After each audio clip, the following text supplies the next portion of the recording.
Okay, so the only way to get brown is little b, little b. All right, so how many of these cells on our Punnett square are for duckos with a black bill? 3. And how many, so here's our 3, this one, and this one, they all have black bills. And how many duckos will have brown bills? 1. All right, if you wanted to write a ratio for the number of duckos with the dominant trait to the number of duckos with the recessive trait, what would that look like? 3 to 1. Go ahead and write down what you think it might look like on your notebook. A ratio of the number of duckos with the dominant trait to the recessive trait. Brown to black, black to brown.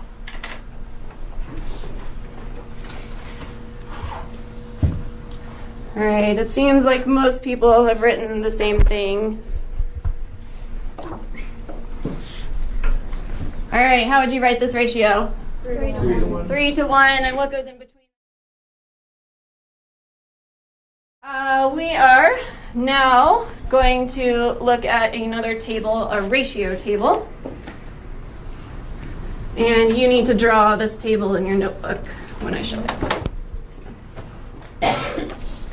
All right, go ahead and draw this table in your notebook. It doesn't, yeah, this is not a hard table. You can do it. How many lines are there? It doesn't matter if you have exactly the same. All right, if you're finished with your table, here's what you're going to be doing with it. So we said the ratio of the ducko babies, how many of them were dominant, the dominant trait? 3. 3 had black bills, how many were recessive? 1. 1. Okay, so we had 3 to 1. By yourself or with the person sitting next to you, I would like you to come up with at least 2 more ratios that are equivalent to this 3 to 1 ratio. Okay, what are some other ratios that are equivalent to 3 to 1? If you're not sure, ask the person next to you. Yeah. See if they have some ideas. What? 6 over 2. No, but she means 2 different ones. 6, 2, 1, 2.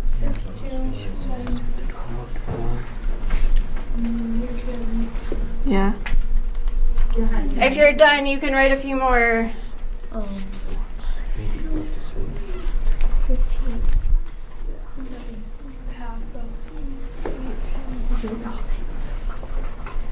23. No, you don't need to do all of them. Do at least 3. Do we write them as fractions and stuff? Yeah, if you are able to and want to try writing them as fractions and decimal approximations, go for it. You should see a pattern. 27. The goal of this is to look for patterns. All right, let's see what you came up with. Go ahead and stop what you're doing. What are some other ratios that are equivalent to 3 to 1? What's one, Garrison? 6 to 2. Okay, 6 to 2. What else, Faith? 9 to 3. 9 to 3. Did you have one, Kevin? 12 to 4. 15 to 5. 18 to 6. All right, let's go ahead and stop there. Let's take, does anyone disagree with any of these? No. Okay. Let's take a look at these ratios as a fraction. So if we wrote 3 to 1 as a fraction, what would that look like? 3 over 1. 3 over 1. How about 6 to 2? What would that look like? 6 over 2. Can that be reduced? 3 to 1. Okay, how about 9 to 3? 9 over 3. Reduced to? 3 over 1. Is there going to be a pattern in this table? Yeah. What's the pattern? They're all 3 over 1. Okay, they're all 3 over 1. And if we look at our decimal approximation, that's where you do the division, what will that be for here? 3 for everything. What did you say, Joseph? 3 for everything. Okay, Joseph says it's always going to be 3. Do you guys agree? Yes. Okay. All right, so we're thinking mathematically. Genetics has a lot of math in it. Yay. Yep.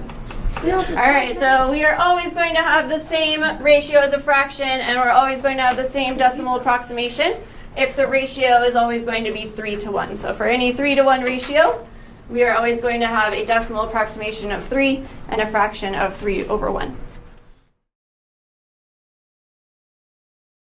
All right, we found that in all cases, the generation 1 offspring showed the trait of just one parent, And what did we call that trait when we came up with a name for it later? Recessive. The one that always shows dominant. All right, so this is what we did. We took a dominant trait and a recessive trait parent. We found that our generation 1 babies all had the dominant trait. We bred them together, and we are looking now at the generation 2 offspring. So if you breed generation 1 individuals with each other, what trait or traits do you expect to see in the generation 2 offspring? Think about this to yourself. If you were to breed 2 generation 1 offspring, what would their babies look like? Tell the person sitting next to you. There would be at least one offspring. There we go.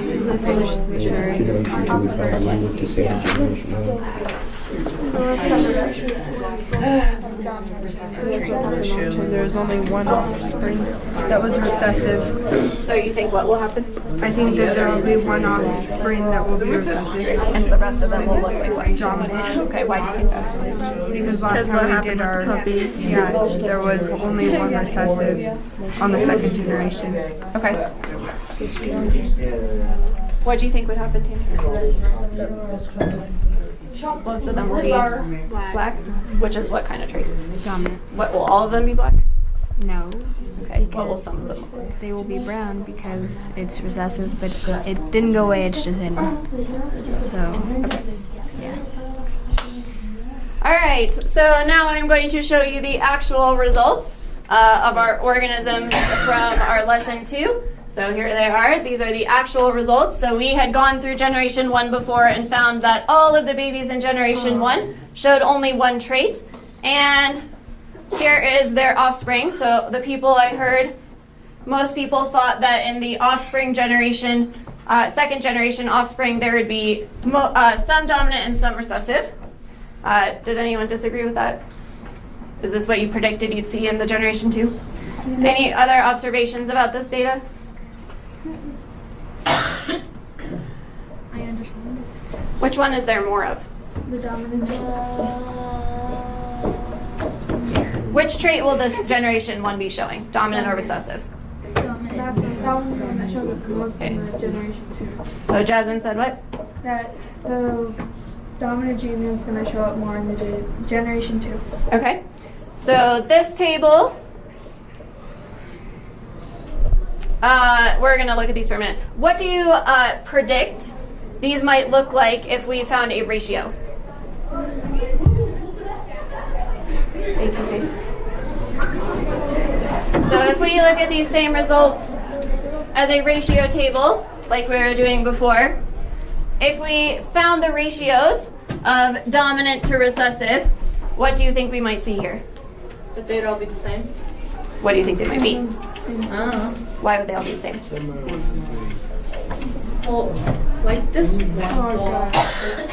Okay, so Alyssa says it might be like what we just did with the 3-to-1 ratio, okay, where they were all the same and we got the same fraction and decimal every time. Does anyone agree or disagree with her? Does anyone agree with her? You think so? Why do you think so, Levi? It's just a gut feeling. You have no idea why you think it, you just do? Because I cried. Okay, so any predictions about what ratio we might find if we divide these? It'll be close. What do you think? It'll be close to what? To the ratio we had to 3-to-1. Close to the 3-to-1. You agree? Okay, why do you think it might be that 3 again? Okay, well, let's see. So if all of these traits are inherited the same way as we modeled with the Ducko bill color trait, what would that mean for this decimal approximation? What number should it be? Okay, so if we're doing the same thing, we should get the same results. All right, I'm going to give you guys calculators and